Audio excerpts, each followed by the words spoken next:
Hello बच्चों, कैसे हो आप लोग? अच्छे होंगे। तो बेटा, मैंने पिछले वीडियो में आपको पढ़ाया था भ्रांतिमान अलंकार और संदेह अलंकार। ठीक है, तो आज मैं आपके लिए लेकर के आई हूँ अतिशयोक्ति अलंकार और अनन्वय अलंकार। ठीक है, आज हम कौन सा अलंकार पढ़ेंगे? अतिशयोक्ति अलंकार और अनन्वय अलंकार। देखते हैं अतिशयोक्ति अलंकार। अतिशयोक्ति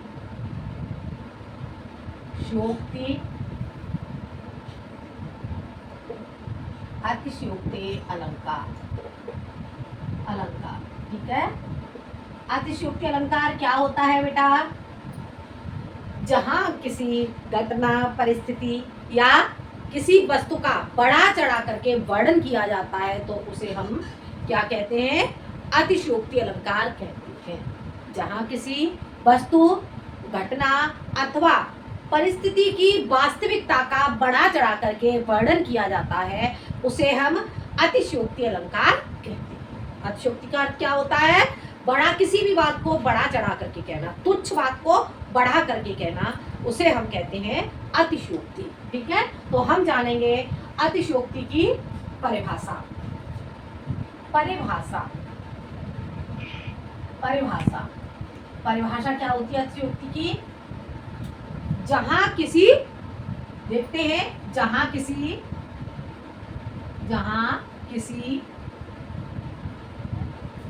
वस्तु, घटना अथवा परिस्थिति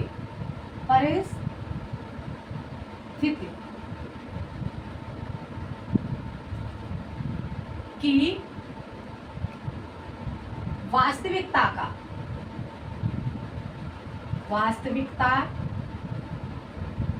का बढ़ा चढ़ाकर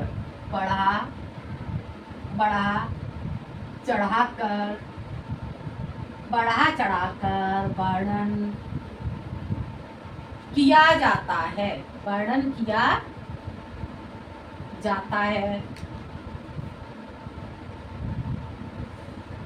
अतिशयोक्ति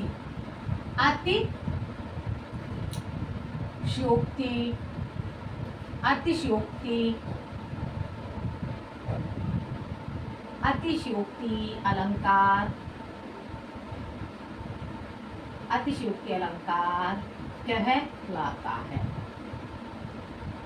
कहलाता है।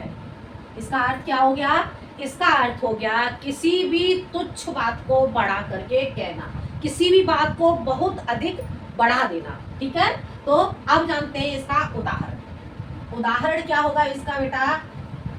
उदाहरण, हनुमान की पूंछ में लगने न पाई आग और लंका सारी जल गई, गए निशाचर भाग। ठीक है, देखते हैं इसका उदाहरण। हनुमान की पूंछ में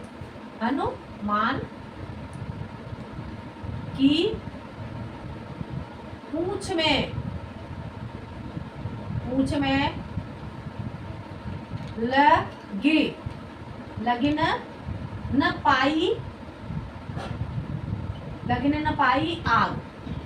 ठीक है, हनुमान की पूंछ में लगने न पाई आग, लंका सारी जल गई,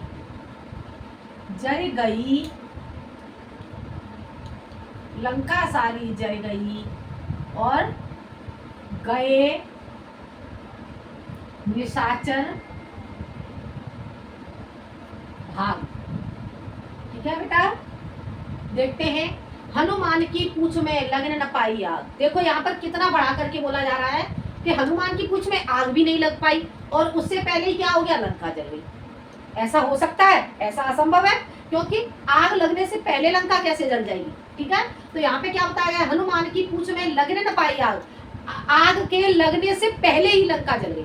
ठीक है, और क्या बता रहे हैं कि लंका जल गई और लंका के जलते ही क्या हुआ? निशाचर किसे कहते हैं? निशाचर कहते हैं राक्षस को। और उसके लंका के जलने से पहले ही जो राक्षस भी भयभीत होकर के भाग गए। ठीक है, तो देखते हैं इसका स्पष्टीकरण हम कैसे करेंगे। स्पष्टीकरण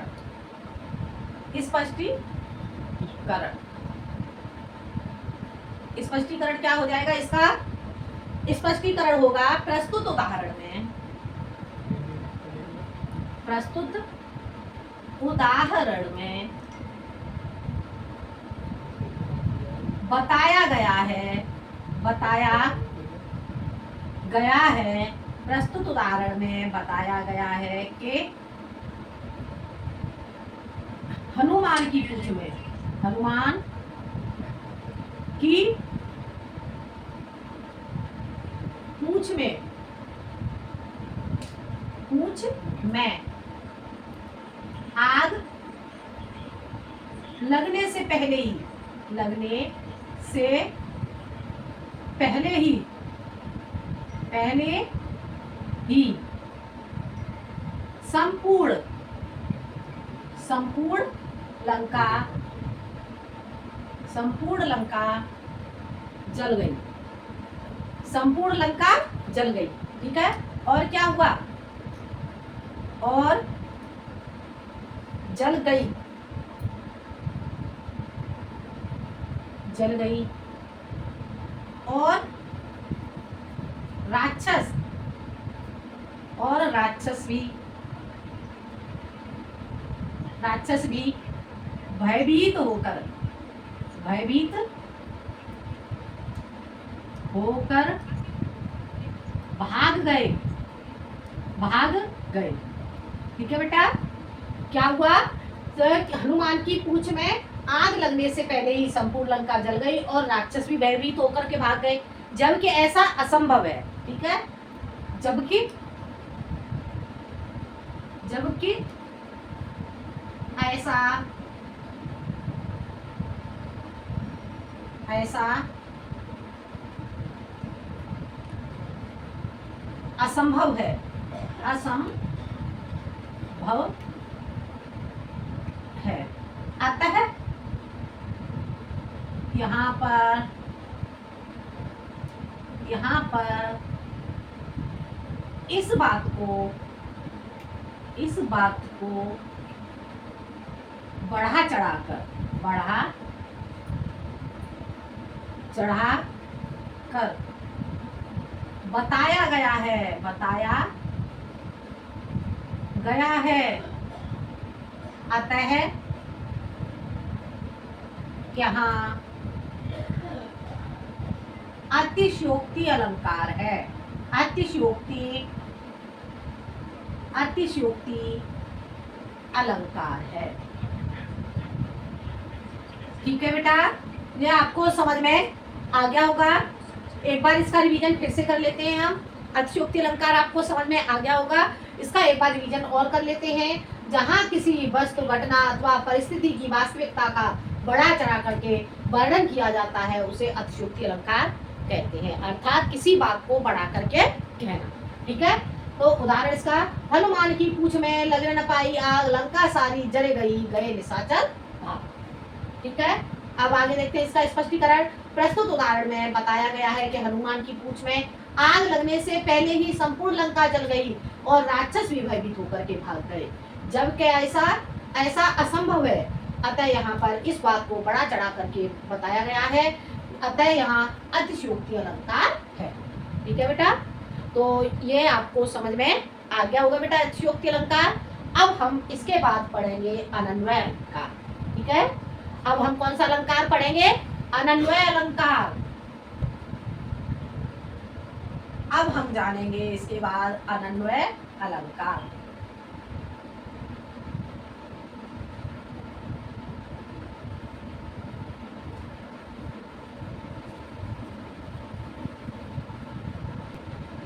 आ गया होगा। अब हम पढ़ते हैं अनन्वय अलंकार। अनन्वय, अनन्वय, अनन्वय अलंकार, अलंकार। अनन्वय अलंकार क्या होता है बेटा?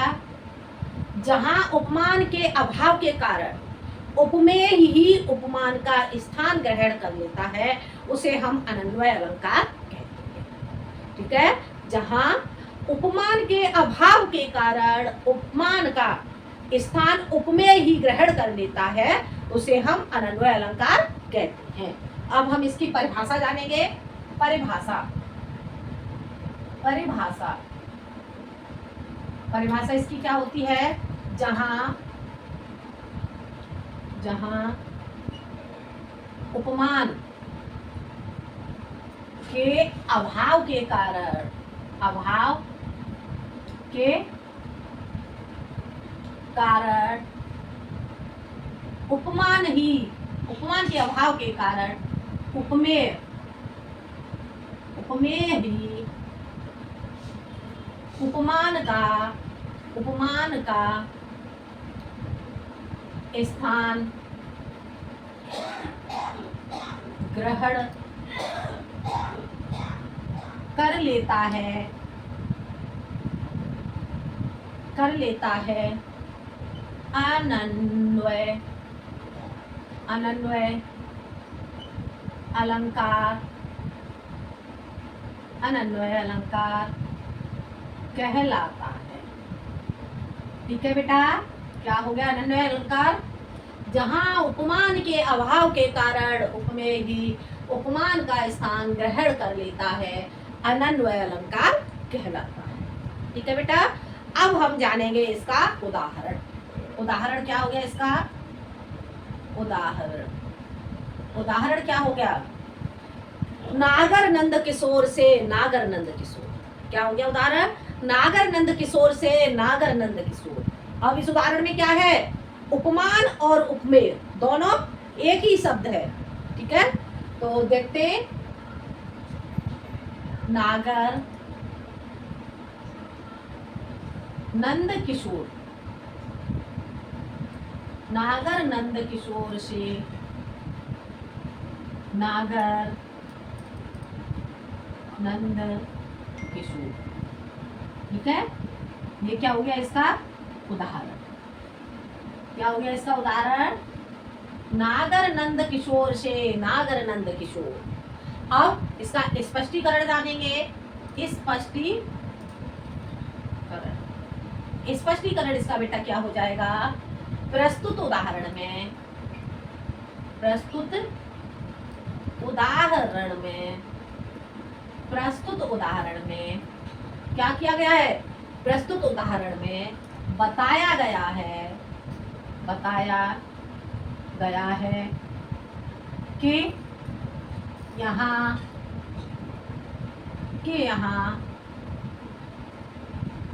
उपमान भी नंद किशोर है, उपमान भी नंद किशोर है, किशोर है, और उपमेय, उपमेय, उपमान भी नंद किशोर है और उपमेय भी नंद किशोर है। अतः यहाँ पर, अतः यहाँ पर, अतः यहाँ पर अनन्वय, अनन्वय, अनन्वय अलंकार होगा, अलंकार होगा। ठीक है बेटा, तो ये आपको समझ में आ गया। एक बार इसका रिवीजन हम फिर से कर लेते हैं। अनन्वय अलंकार, जहां उपमान के अभाव के कारण उपमेय ही उपमान का स्थान ग्रहण कर लेता है, उसे अनन्वय अलंकार कहते हैं। जहां उपमान के अभाव के कारण उपमेय ही उपमान का स्थान ग्रहण कर लेता है, उसे हम अनन्वय अलंकार कहते हैं। इसका उदाहरण क्या हो गया? नागर नंद किशोर से नागर नंद किशोर। स्पष्टीकरण, प्रस्तुत उदाहरण में बताया गया है कि यहाँ पर उपमेय भी, जो उपमान है, उपमान भी नंद किशोर है और उपमेय भी नंद किशोर है। ठीक है, अतः यहाँ पर दोनों ही उपमान उपमेय दोनों ही नंद किशोर होने के कारण यहाँ पर अनन्वय अलंकार। ठीक है बेटा, आपको समझ में आ गया? तो आज मैंने आपको पढ़ाया अतिशयोक्ति अलंकार और अनन्वय अलंकार। तो बेटा मुझे लग रहा है ये दोनों अलंकार आपको समझ में आ गए होंगे। अगर आपको कोई प्रॉब्लम हो तो मुझे कमेंट में जरूर बताएं। ठीक है बेटा, और बेटा अगले वीडियो में मैं आपको पढ़ाऊंगी, आपके सिर्फ 2 अलंकार और पढ़ाऊंगी अगले वीडियो में आपको। उसके बाद आपके जो अलंकार है, अलंकार कंप्लीट हो जाते हैं, और उसके बाद मैं आपको पढ़ाऊंगी छंद। 2 अलंकार कौन कौन से पढ़ाऊंगी? प्रतीप अलंकार और दृष्टांत अलंकार, ठीक है। उनके ये दोनों अलंकार कंप्लीट कराने के बाद आपके अलंकार कंप्लीट हो जाते हैं, और उसके बाद मैं पढ़ाऊंगी आपको छंद। तो आज के लिए इतना ही, धन्यवाद।